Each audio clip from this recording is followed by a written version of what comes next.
তখন আমার বয়স ২২ বছর। আমাদের ফ্ল্যাট তৈরির কাজ চলছিল। সেই সময় কিছুদিন আমরা একটি বাড়িতে ভাড়া ছিলাম। আকলিমা বেগম নাম্নী একজন বিধবা মহিলার বাড়ি সেটি। তিনি একা থাকতেন, আমাকে খুব ভালোবাসতেন এবং বিশ্বাস করতেন। আমার ধারণা আমি দেখতে তেমন সুদর্শন নই, কিন্তু মেয়েরা বলে আমি নাকি বেশ স্মার্ট। জানি না তারা আমার মধ্যে কি দেখে। আমি আকলিমা বেগমকে মাসিমা বলে ডাকতাম। একদিন তিনি আমাকে ডেকে বললেন, আবির, আমার এক বোন হামিদা বেগম রাজশাহীতে থাকেন।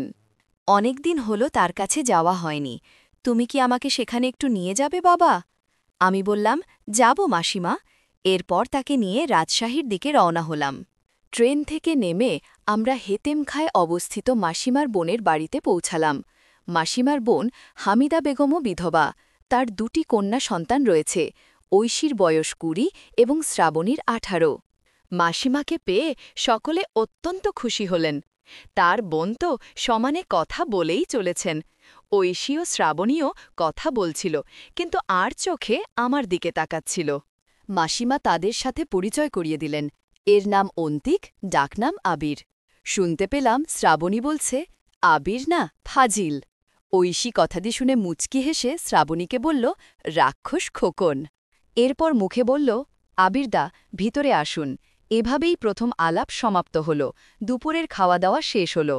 বাড়িটি দোতলা। মাসিমার আর্থ্রাইটিস থাকায় তিনি নিচে থাকেন। ২ মেয়ে ওপরের দুটি ঘরে থাকে। ঐশী আমাকে তার ঘরটি ছেড়ে দিয়ে শ্রাবণীর সাথে রুম ভাগ করে নিল। মেয়েদের ঘরে একটা মেইলি গন্ধও থাকে। আমি রুমে ঢুকে সেই গন্ধ টের পেলাম, যার ফলে কেমন এক অদ্ভুত অনুভূতি হল। রুমটিতে একটি single bed, reading table, attach bathroom, একটি আলনা, ওয়ার্ড্রোব এবং একটি বইয়ের আলমারি ছিল। আমি আমার সুটকেস খুলে টাওয়েল ও পায়জামা বের করে বাথরুমে যাব সতেজ হতে। দেরি হয়ে যাওয়ায় সবাই আগে দুপুরের খাবার খেয়ে নিয়েছিল। এমন সময় ঐশী এসে বলল, আপনারা আসবেন তা আগে জানতাম না, তাই ঘরটি ফাঁকা করতে পারিনি, একটু মানিয়ে নেবেন। আমি বললাম, না না, আমার কোনো অসুবিধা হবে না। সন্ধেবেলা শ্রাবণী এসে বলল, চলুন আবিরদা, বেরিয়ে আসি। ২ বোনের সঙ্গে হাঁটতে হাঁটতে আমরা পদ্মা নদীর পাড়ের দিকে গেলাম। ঐশী আমার বাম পাশে এবং শ্রাবণী আমার ডান দিকে হাঁটছিল। একটু পরে একটি ফাঁকা জায়গা এলো। জায়গাটা অন্ধকার, আবছা আলো ছিল সেখানে। অন্ধকারের সুযোগ নিয়ে শ্রাবণী আমার ডান হাতটা ধরল। আমার অস্বস্তি বোধ হওয়ায় ও টের পেলেও তবুও হাত ছাড়ল না। ঐশী বলল, আবিরদার প্রেমিকা জীবনে কজন নারী আছেন? আমি বললাম, কেউ নেই। শুনে ২ বোনই হেসে উঠল এবং বলল, বিশ্বাস করি না। এরকম কথা বলতে বলতে আমরা হেঁটে চললাম। কিছুক্ষণ ঘুরে বাড়ি ফিরলাম। নিচে বসে সবাই চা খাচ্ছিলাম। ঐশী বলল, আমি সতেজ হয়ে আসি, বলে সে চলে গেল। আমরা গল্প করতে থাকলাম। ঐশী ফিরল প্রায় ১ ঘণ্টা পর। হেসে বললাম, স্নানঘরে ঘুমিয়ে পড়েছিলে নাকি? ও কিছু বলল না, শুধু হাসতে লাগল, কিন্তু ওর চোখ মুখ কেমন জানি লাল হয়েছিল। খুব একটা সতেজও লাগছিল না তাকে। আরও কিছুক্ষণ গল্প করার পর আমি উঠলাম, রুমে গিয়ে সতেজ হব বলে। রুমে ঢুকে আবারও একটি মেলি গন্ধ পেলাম।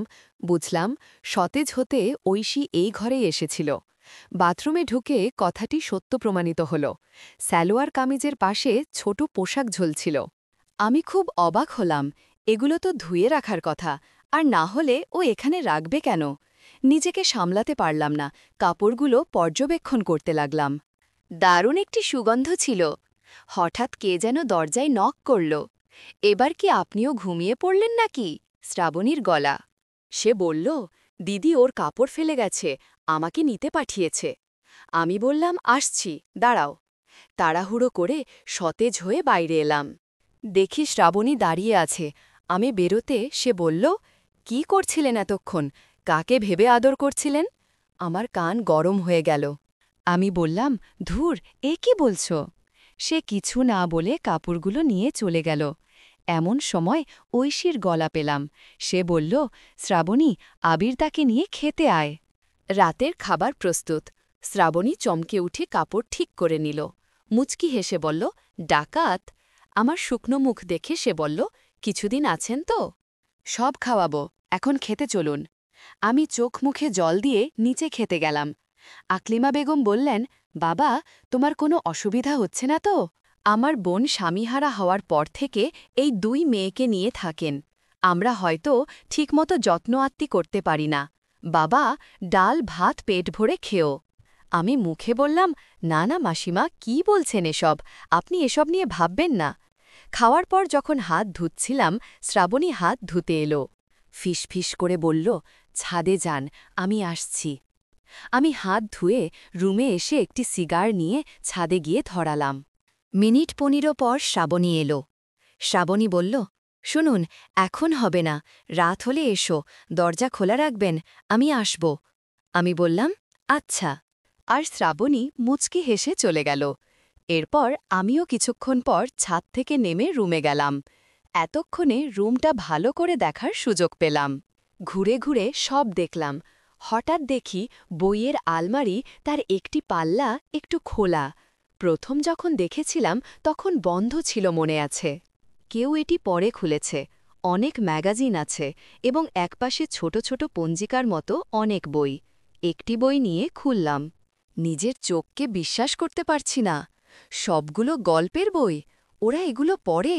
ভাবতেই অবাক হয়ে গেলাম। ভাগ্যকে আর একবার ধন্যবাদ দিলাম, ভ্রমণটা বেশ জমবে। বন্ধুরা, তোমরা নিশ্চয়ই বুঝতে পেরেছ কেমন বই। আমি ওপরের একটি গল্পের বই নিয়ে পড়তে শুরু করলাম। গল্প পড়তে পড়তে কিছু কাজও সেরে নিলাম। তারপর শ্রাবণীর জন্য অপেক্ষা করতে লাগলাম। দরজা হালকা খোলা ছিল আর লাইট অফ করে চুপচাপ অপেক্ষা করছিলাম। কখন ঘুমিয়ে গেছি মনে নেই। অসহ্য পুলকের এক প্রচ্ছন্ন ইশারায় আমার ঘুম ভাঙল। চোখ খুলে দেখি শ্রাবণী এসে এক অদৃশ্য ক্যানভাসে গভীর আকাঙ্ক্ষার ছবি আঁকছে। আমি এক বিদ্যুৎস্পৃষ্ট অস্বস্তিতে পড়ে গেলাম। রাতের নিস্তব্ধতা যেন এক অলিখিত অধ্যায় রচনা করছিল, যা কেবল হৃদয়ের গভীরে অনুভব করা যায়। কিন্তু সেই গভীর মুহূর্তের বিস্তারিত বর্ণনা এখানে ঠিক মানানসই নয়। কল্পনার সুতোয় সেই চিত্র অনুধাবন করাই শ্রেয়। সারা রাত কাজ করে সকলের ঘুম ভাঙতে দেরি হল। 9:30টায় শ্রাবণীর ডাকে ঘুম ভাঙল। উঠো নাবিরতা, আর কত ঘুমাবেন, দুপুর হয়ে গেল তো। আমি বিছানায় উঠে বসলাম।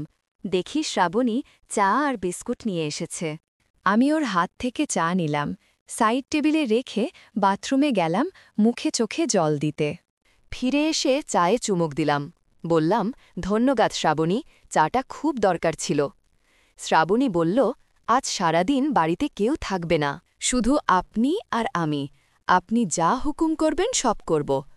আমি চমকে উঠলাম, বাড়িতে কেউ থাকবে না মানে? শ্রাবণী বলল, দিদি কলেজে গেছে, ওখান থেকে বন্ধুর জন্মদিনে যাবে, ফিরতে ফিরতে রাত 10টা। মা আর মাসি একটু পরে নাটোর যাবেন, ছোট মামার বাড়ি, 2 দিন পর ফিরবেন। আপনাকেও নিয়ে যেতে চেয়েছিলেন। আমি বললাম, আবিরদা বরং থাকুক, সেখানে গিয়েও কি করবে? এখানে থাকলে আমাদের পাহারাও দিতে পারবে আর রাজশাহীটাও ঘুরে দেখতে পারবে। আপনারা নিশ্চিন্তে কদিন ঘুরে আসতে পারবেন। তাই তারা রাজি হলেন। আমি বললাম, শেয়ালকে মুরগি পাহারায় রেখে যাচ্ছেন? শ্রাবণী আর আমি দুজনেই হেসে উঠলাম। শ্রাবণী বলল, ফ্রেশ হয়ে নিন, ওরা এখনই বেরোবে, ড্রাইভার এসে গেছে। আমি ওকে বলে বাথরুমে ঢুকলাম। 10:30 নাগাদ মাসিমারা রওনা হলেন। তারা আমাকে বলে গেলেন, তোমার ভরসায় রেখে গেলাম ওদের, সাবধানে থেকো। আমি বললাম, চিন্তা করবেন না মাসিমা, নিশ্চিন্তে ঘুরে আসুন, আমি দুজনেরই খেয়াল রাখব। গাড়িটা চলে যেতেই শ্রাবণী দরজা বন্ধ করল। সাথে সাথেই কিছু ঘটনা ঘটল।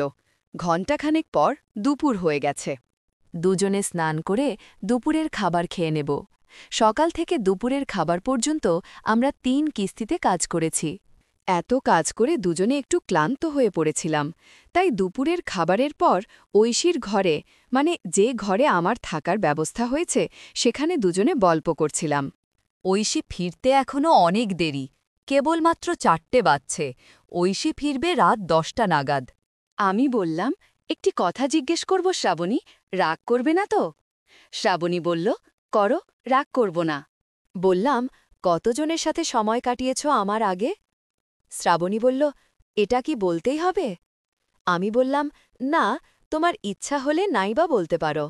তবে আমাকে বললে তোমার কোনো ক্ষতি নেই। একটু চুপ করে থেকে শ্রাবণী বলল, তোমার আগে 4 জনের সাথে সময় কাটিয়েছি। প্রথমবার সময় কাটিয়েছি আমার প্রাইভেট টিউটরের সাথে। সে আমাদের বাড়িতে পড়াতে আসত। তারপর দ্বিতীয়বার সময় কাটিয়েছি আমার এক জামাইবাবুর সাথে। তাদের বাড়িতে বেড়াতে গিয়েছিলাম গ্রীষ্মের ছুটিতে। তৃতীয়বার সময় কাটিয়েছি আমার প্রেমিকের সাথে। চতুর্থবার আমার কাজিন মানে বড় জেঠার ছেলের সাথে। পঞ্চম হলে তুমি। একটি কথা বলছি, তোমার সাথে থেকে আমার যতটা ভালো লেগেছে অন্য কারোর সাথে থেকে ততটা ভালো লাগেনি। আমি বললাম, আর ঐশী? ঐশীও সম্ভবত অনেক মানুষের সাথে সময় কাটিয়েছে। শ্রাবণী বলল, ও আমার থেকে এই বিষয়ে অনেক এগিয়ে আছে। গল্প করতে করতে রাত হয়ে এলো। আমি আর শ্রাবণী সতেজ হয়ে নিলাম। রাত 10টার আগেই ঐশী বাসায় চলে এলো। ঘরে ঢুকেই আমাকে একটি ইশারা করল। বুঝতে পারলাম কাজের জন্য ডাকছে।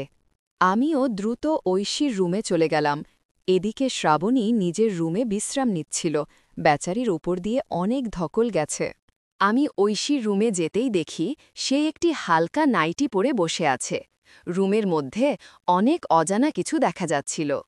ধীরে ধীরে রুমের হাওয়া বদলাতে থাকে। এখানে ঘুরতে এসে আমার ভাগ্য বদলে যায়। একদিনে এত কিছু হয়ে যাবে কোনোদিন ভাবিনি। 40 মিনিট পর ঐশীর মা আমাকে ফোন দিয়ে বললেন, বাবা, আমার 2 মেয়ে কি ভালো আছে? আমি বললাম, মাসিমা, ওরা অনেক সুখে আছে। আপনারা চিন্তা করবেন না, আমি তাদের অনেক যত্নে রেখেছি। আমার কথাগুলো ঐশী শুনছিল আর মুচকি হাসছিল।